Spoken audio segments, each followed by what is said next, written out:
Welcome this morning to the King Institute for Faith and Culture on a warm, strangely warm November morning. I'm glad you're here with us. Glad for those of you online as well. I am Martin Dodderwyk. I direct the King Institute for Faith and Culture. I have a couple of announcements to begin with before we move into our program. We have two more programs coming up this fall. November the 14th, next Monday, we welcome Lee Martin from the University of Tennessee, an engineer and entrepreneur who is going to speak about his calling as a scientist in the morning. He'll be doing science seminar in the afternoon and talking about how he moves between science and business, which has been his main life's work. And in the evening, he's going to talk about his calling in retirement, which is pickleball. He's a pickleball national champion. He owns a facility in Knoxville, and that's what he's going to talk about in the evening in the boardroom on campus. So that's next Monday, 2 opportunities for Convo credit. And then finally on November 30th, we welcome back to King Catherine Patterson, King's most decorated graduate. She won a Newbery Award for The Bridge to Terabithia, which of course is made into a film. She won a National Book Award for The Great Gilly Hopkins, also a film. And she is a marvelous human being with whom you share something as a King student. She graduated from King in 1954. She has come back many times, and we're delighted to welcome her back. On the 30th, she'll be on stage with 2 other Newbery-honored authors, Kimberly Brubaker Bradley, who lives here in Bristol, and Stephanie Tolan. And I'll have them on stage at Central Presbyterian Church on November 30th, which is a Wednesday in the evening. Thursday morning at 10 a.m., they'll be in here. She'll be in here to read from her memoir. And Catherine would not mind me telling you that she turned 90 on Halloween. And in her 90th year, she both has revised and republished her memoir and written a play for King. So she's still a very active writer. So on the Thursday morning, she's going to read from her memoir and hear stories from my life. And then Thursday and Friday nights, she and Stephanie, who co-wrote the play, will be at the play here, or at the Paramount downtown. And you should definitely come to our fall production of Good King Wenceslas. So several more events coming up for the King Institute, but we're very excited about today. And to introduce our speaker, I will welcome Emily Krug. Also mention that if you want to spend some time with Daniel later, after the talk, we'll go to the Tadlock House for coffee, and at 12:30, we'll be in the cafeteria for lunch. You're very welcome to join us for either of those. Thank you. Good morning. It is my pleasure to introduce today's speaker, Daniel Silliman, who's the news editor of Christianity Today and the author of Reading Evangelicals, How Christian Fiction Shaped a Culture and a Faith. Silliman spent several years as a crime reporter outside Atlanta, Georgia, before moving to Germany, where he earned a master's degree from Tübingen University and a doctoral degree from Heidelberg University. He served as a teaching fellow at the University of Notre Dame from 2016 to 2017, and a Lilly postdoctoral fellow at Valparaiso University from 2017 to 2019, where he taught history and humanities. He has reported and edited news coverage for Christianity Today since 2019. Recent additions to his impressive resume include teaching the 3rd to 5th grade Sunday school class that my son attends, where Daniel is known as that guy who teaches our Sunday school, and serving as the co-host of the podcast, Ben Doesn't Know What's Going On, in which Daniel answers questions about the news from Hopwood Christian Church Associate Minister Ben Lee, who does not pay attention to the news. Ben doesn't know what's going on for when you want to know a little about the news, but don't want it to ruin your day. Now available on Apple Podcasts. Please join me in welcoming Daniel Silliman.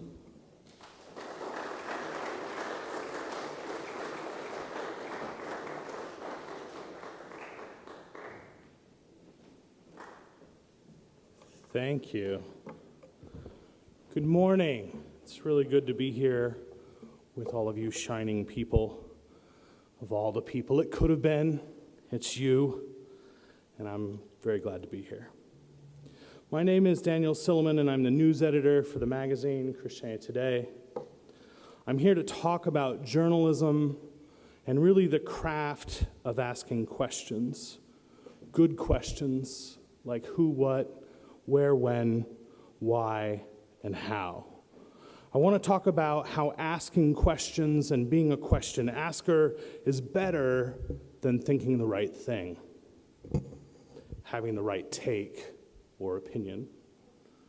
We live in a time, it seems to me, where we place a lot of priority on being right. We all want to be right, and there's a premium on having the correct view. Maybe it's always been that way, and that's just something true about the human heart. But we're encouraged, urged, pushed so strongly towards opinion. There's a whole ecosystem of social media inviting us to have takes, calling for the self-expression of who you are, framed through, here's my view. And we also have parties, movements, clubs, tribes, and neighborhood associations demanding your view. We raise our flags, see who rallies. But sometimes, at least sometimes and maybe more, having the right opinion and caring so much about the right opinion gets in the way of understanding what's actually happening. That's what I've seen anyway as a reporter. Let me give you just one example. I reported a few years ago for Christianity Today about how Georgia, the state of Georgia, passed a bill making it legal to teach the Bible in public schools. As long as the Bible was taught as literature or history, they said it satisfied the demands, the conditions of the First Amendment, and it was fine. That sparked all kinds of debate. One side said it was just a sneaky way of getting the Bible, getting religion into classes, and teachers were indoctrinating kids, preaching to a captive audience. The other side said, of course the Bible belongs in school. Are you crazy? It's so important to understanding anything about Western culture, art, literature. You can't graduate people and call them educated if they don't even have a basic knowledge of the Bible. Now, that debate might matter. It might. And your opinions on it, I'm sure, are well thought out, carefully considered, based on your personal experience. But I noticed something funny that was lost in the clash, which was that Georgia had passed the bill twice. They passed a law saying the Bible could be taught in schools, then they passed another law saying the same thing. So I asked, what? And also who, and why, and where? Well, I knew it was Georgia, so I knew where. I started calling all the school districts in Georgia, trying to find one of these classes to see if the teacher could tell me about them. And what I found is that there were actually very few. They almost didn't exist. And where they did, they were attracting very few students because nothing in that class was on the state test, so it was an educational extra. Students enrolled because they liked the teacher or just because. And teachers taught that classes most often as a kind of pedagogical experiment. It was a course they could play around with because nothing would affect the test scores.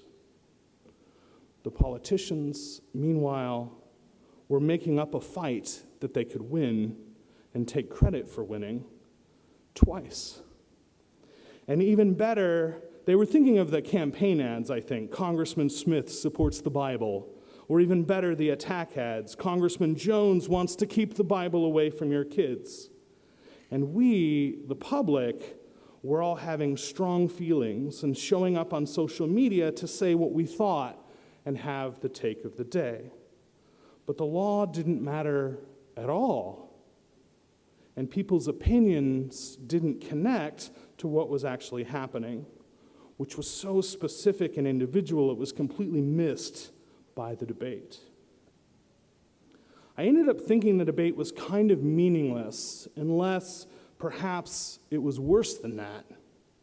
Perhaps the whole thing was a trick to get us to posture in public and focus on our posturing and not care about other stuff, real stuff, stuff that will impact actual children, actual schools, actual lives. And personally, I just thought that what was actually happening was interesting. The debate was boring if you thought about it for 2 minutes, but the reality was really weird. To learn about it, I had to bracket my opinions and dig in with questions. Now, I wouldn't say, and I am not saying, that every debate is made up and meaningless like this. A lot of controversies are manufactured. There is a whole industry, after all, of politicians and pundits, activists and trolls focused on getting you to have an emotional reaction and feel this urge, this need to take a side. But you don't have to let them do this to you. And even if you think the issue is real and is important, even if it really is, you can always insist on starting with an understanding of the way the world is now, information about how it got that way. To do that, you just have to ask questions.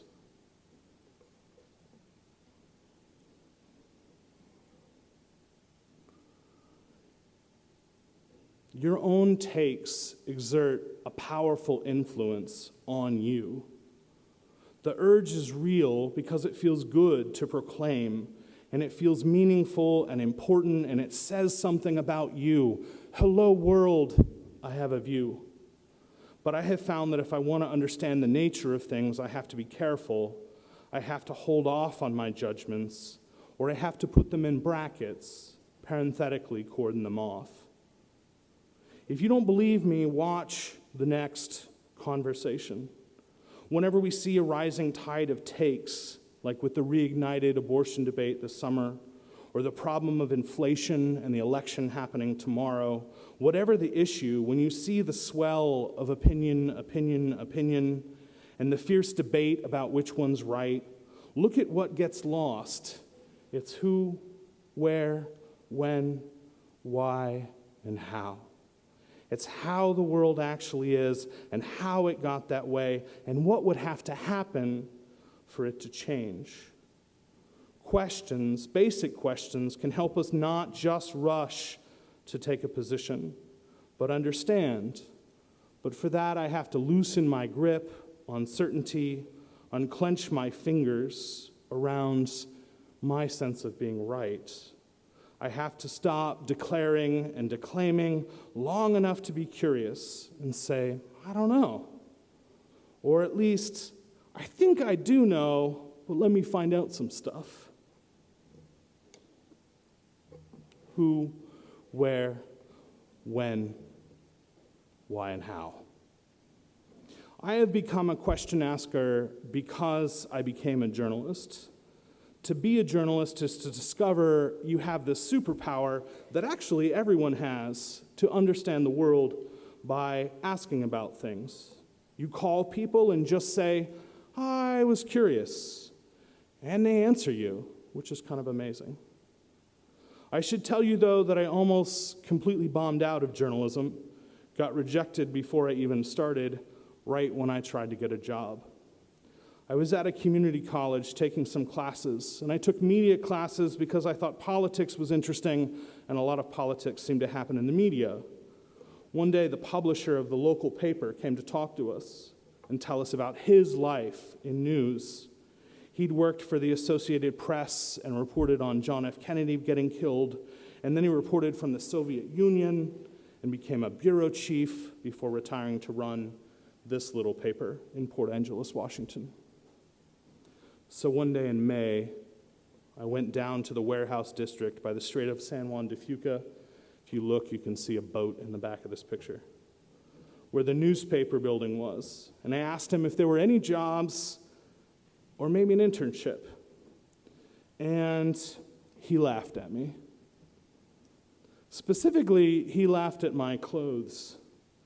I had on a $12 jean jacket, which was cheap and sturdy, and a pair of blue jeans and some big lace-up work boots, which I had worn to mow lawns and cut trees, kill chickens, pour concrete, and all the other jobs I'd had before this one, which I really, really wanted to be a reporter. The old bureau chief looked at me, my bedenimed self, and snorted, "What is this? Wear denim day?" I don't remember what I said. I'm sure I stuttered something, but he went on and explained at length, it felt like, that I didn't have what it took to be a reporter. But how did he know that? Was it the jacket? Like that, I was back out on First Street.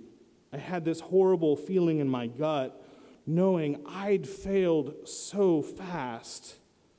I didn't know how to say it, but my sense was I had just learned, just confirmed my deep fear that I was too weird to be a journalist. I was weird. I'm not being hard on myself here. My parents were hippies in Northern California who became born-again Christians. They wanted to be radical for Jesus. So when I was 9, we moved to Texas and joined a Back to the Land commune. We farmed with horses, grew our own food, made our own soap and some of our own clothes. As a kid, I didn't get to go to normal school, but I wandered through the library and also learned to kill snakes and gut chickens and be ready for the Antichrist in case he showed up to start the apocalypse. So yeah, that is not normal. If that's what the old bureau chief saw when I was wearing the jean jacket that I actually thought was going to help me blend in, well, then he wasn't wrong. I am weird. But what I know now, what I have learned as I've gotten older and asked a lot of questions and talked to a lot of people, is that we're all weird. You're all weird. I can see you. You're weird. You all had childhoods that brought you here. You've had secret sorrows, desires you didn't know if you were allowed to have. You've all dreamed dreams where you were falling. You've wondered if anyone will like you. You have parents. That makes you weird. You have parents with past where they tried to make meaning and messed up and then handed all of that to you like, here's life, kid, and here you are. Weird. Okay, maybe there are some of you who aren't weird. That's okay. You're named Jason or Kimberly and everything's normal for you. It's so normal. Your normal's normal. We come over to your house. No one will be surprised by that one thing your parents have for dinner. But you know, that might be the weirdest. Sorry to any Jasons or Kimberlys. But I'm not sorry you're weird because it's interesting and it's true. The thing about becoming an adult is you have to decide what to do with it. Your own particularity, who you are, what you are, where, when, why, and how you are. And one bit of advice that you've been getting over and over for dealing with the weirdness that constitutes you, advice from Disney and TikTok, but also rappers and comedians and politicians and commentators, really a whole conspiracy of culture, is to just be you, express yourself, put yourself into or onto or through social media as an opinion, a voice, a unique point of view. Then you get likes. But the command to be yourself is actually incredibly difficult to follow, if it's even possible. And the social risks of seeking parasocial approval are so staggering that we generally just prefer not to think about them. But that, nevertheless, is what you've been told to do over and over with your uniqueness. Be a star, a world changer, or at least an Instagram influencer. And if that's working out for you this morning and you're good and you're happy, fine, go about your business. But if it's not, and you don't know what to do with your weirdness, and you feel like I did on First Street in my suddenly very embarrassing jean jacket, here's another approach, another option. Let your weirdness be your superpower. Let your weirdness be a vantage point from which to see.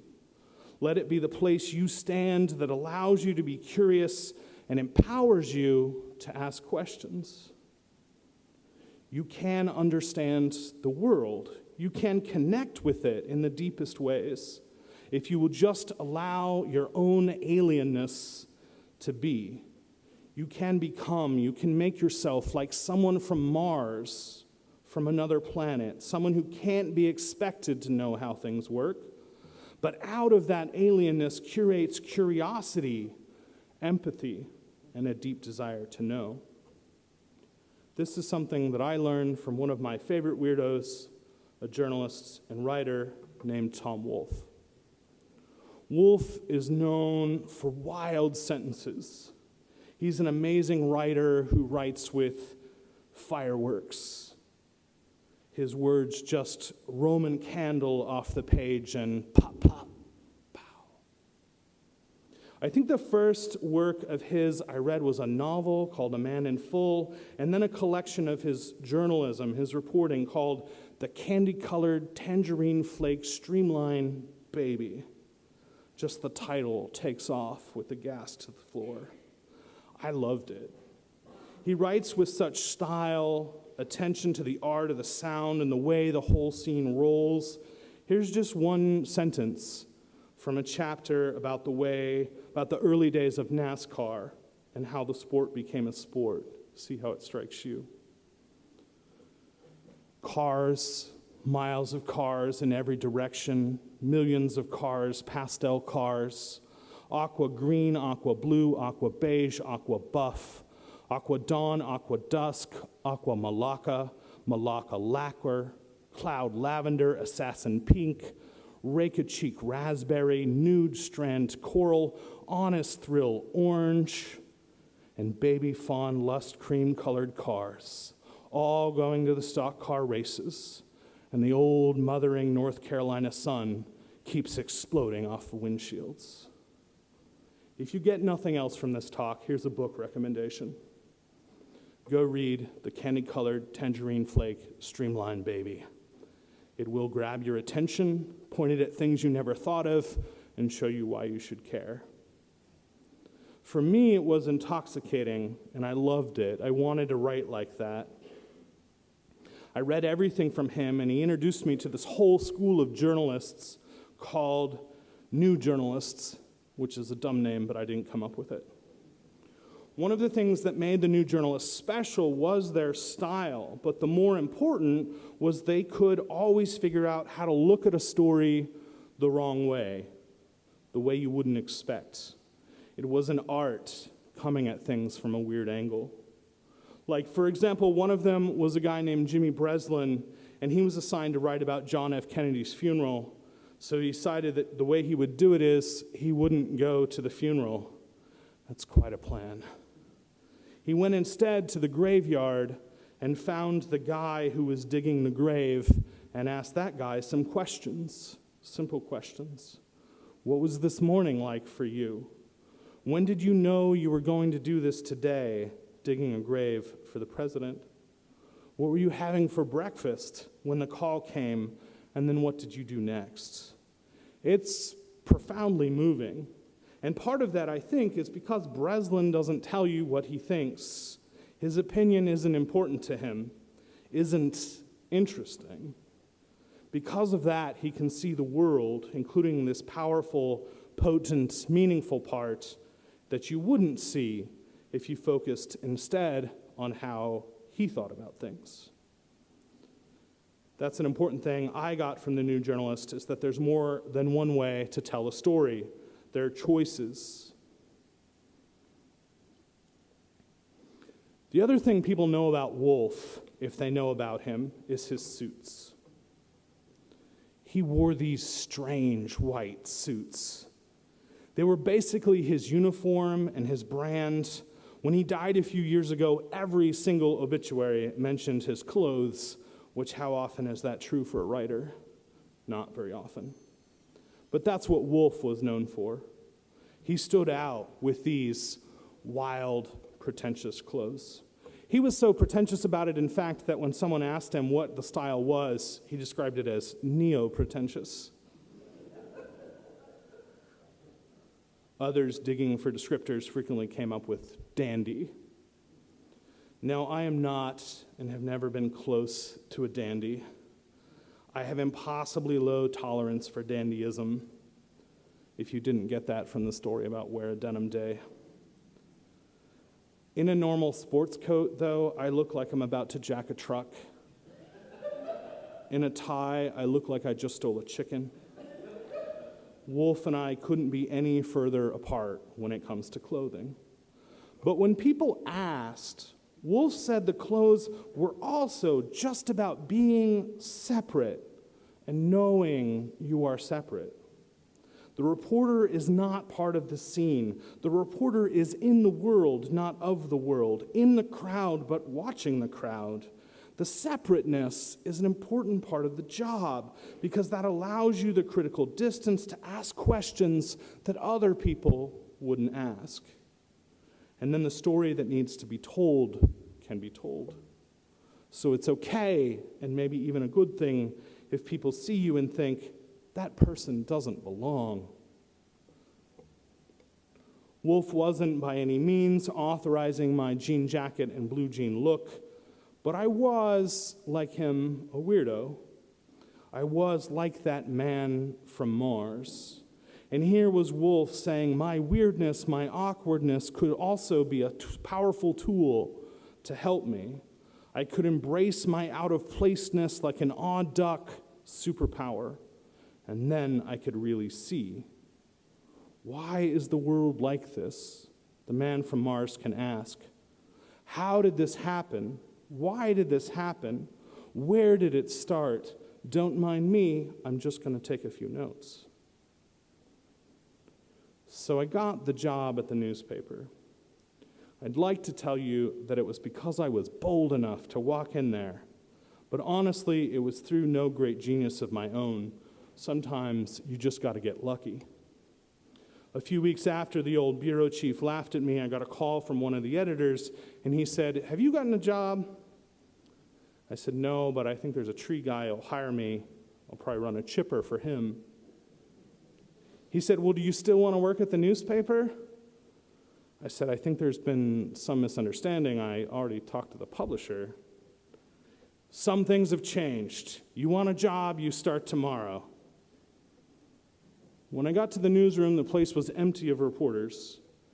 They had 3, but something had changed. One quit for another job, then the second one got mad, and he quit too. The third was told that he was going to have to cancel a vacation to cover for the first 2, and he said, "No, I don't think so." And then he also quit, or maybe he was fired. I never quite got that straight. But that's how I got my job. Welcome, kid. You're now a general assignment reporter. And yes, when the publisher saw me, he was like, "Jean jacket guy." Now, a place like that, the beauty is that you can write about anything, and that's amazing. But the terrible thing is that you have to write about everything. I wrote 2-3 stories a day. It's a quick pace, always in the oncoming traffic of deadlines. And pretty soon, you start writing about stuff and getting assignments to write about stuff where you think, is this a story? How do I write about this? A car show? A quilt show? A boat show? A jazz festival? A parade? The publisher, who knew I didn't have what it took to be a reporter, once personally assigned me what he said was a very important story about a sand castle carving competition, which I had to write about before it happened. What? What do I write about? They're just piles of sand. I was so happy to have that job, but also I knew they expected me to fail. I knew I could prove the old bureau chief right with one dumb mistake, one messed up story, one really embarrassing correction. And here I was in the office before everyone else every morning, racking my mind. How is a sandcastle that hasn't been carved yet interesting? How is a car show interesting? How is a car show a story? I had no idea, but my friend Tom Wolfe had an idea. That seems to have given up. Imagine you're looking at another picture of Tom Wolfe. The title piece in candy-colored tangerine flake streamlined baby is about a car show. For Wolfe, though, the story wasn't about cars, really, but the people who cared about them. Even beyond that, it was a story about what they cared about when they cared about these cars. The tangerine color meant something to them. The streamline meant something. But how do you get at that? How do you wander around a car show in your white suit or jean jacket and actually learn about how the world is, what it's like, how it got that way? Well, the worst thing you could possibly do is show up with an opinion. Your take, if you go into something like this with a take, will guarantee that you don't see what there is to see. It will kill your curiosity. It will blind you to what's actually there. If you have an opinion, maybe you think car shows are stupid, but I'm just projecting, you have to set that aside. Instead, to be a reporter following Tom Wolfe, but also every journalist who's ever stuck a notebook in their pocket and headed out to a thing, you have to choose to know that you don't know. Start from there. Let that be your vantage point and your advantage, and ask questions. I've made it a rule for myself since then that I would at all times and at all places have at least 10 questions. Here are 6 you can start with. Who, what, where, when, why, and how. And each of those, if you'll let it, if you'll stay curious, will branch out into more and more until you get from the thing you don't care about or think you already know what you need to know to have an opinion about, from there to something interesting, something human, something weird. You start with a simple question like, what's the hardest part of painting this car tangerine flake? Or, how did you learn to do this? And then back and back until you find you're asking, what part of this makes you think about your father? Keep going. What do you think about when you think about him? Keep going. Do you hope to pass this on to your children? What would you want them to remember about this summer, this project, this paint color? Sometimes, and at least sometimes, maybe more than that, having the right opinion and caring so much about the right opinion gets in the way of understanding people, especially if your views are held too strongly, lifted too high, and made to mean the most important thing about yourself, your view. Opinions can lock us into a kind of narcissism and self-interest that is very small. But you can get out of that if you'll just ask. Most of you aren't going to become journalists, and that's fine. I'm a little sad for you because it's the best job in the world, but it's fine. But whatever you find to do with your life, from nurse to gas station clerk, Instagram influencer to college president, you can do this too. Ask questions. I'd like to challenge you to go into a conversation or a situation this week with 10 questions. Free yourself from opinions and just ask. You can try it on a date or with a friend, or better yet, an enemy. Probably not really an enemy, but someone who evokes strong feelings, where they say something and you know they're wrong. Do you know who I'm talking about? Your mother? Thanksgiving fight season is coming up. You can use this then. Just ask questions. To be very practical here, I will share some of my favorite beyond the 6 basic ones, so you can leave here with a book recommendation and some questions you can carry with you as tools for living a better life. I really like how things started questions. When did you first start to think about this? What first got you interested in this subject? Things like that. This can lead you to another great set, which I think of as expectation questions. These are powerful, especially if they get the person to reflect on change. When you started doing the thing you do, how did you think it was going to work out? What were you hoping for? Then there are explicit change questions. These are good. What do you think would have to happen for this to change? Have you seen someone change? What happens? Have you gone through a significant change? Why don't you think people change more often? What you're looking for is a question that can open the space wider. and get people to tell you a story and think about the longer chain of their thinking and the narrative of their experiences. Other questions that are good just to have. Who is a better parent, your mother or your father? Was there a major turning point in your life? Did you know it at the time? Speaking as a journalist, I can say these questions have opened up the world to me. They've allowed me to understand, to see and hear and be open to the world. But personally, as a weird person, they've done even more. They've allowed me to connect with other human beings. In my opinion, questions are just a better way to go through life. If you follow your curiosity, it'll take you places. Here's one last story about a place that took me. The end of the summer at the newspaper in Port Angeles, I got a crime story. By then, the paper had hired a few real reporters who had experience, but they decided to keep me until I went back to college in the fall. I was there earlier than anyone, going through stacks of mail and faxes, trying to find something I could write about, a car show, something. The police scanner squawked a message about an arrest, a suspected bank robber at a bar. I went to the bar. I was 18. I'd never had a beer and never been in a bar, especially not at 10 o'clock, 10:30 on a Wednesday morning. But I walked in. I told the bartender who I was, and I asked, was someone arrested for bank robbery here? Which is a fun question if you've got the wrong place. Could I ask some questions? She said, yeah, she'd talk to me in a minute after the police finished taking her statement. I could wait. She gave me the beer the bank robber bought before she called the police. She said he didn't drink any, so, wait. You're not supposed to drink on the job, but this felt like an exception. The man had been on a bit of a bender before the last beer he didn't drink.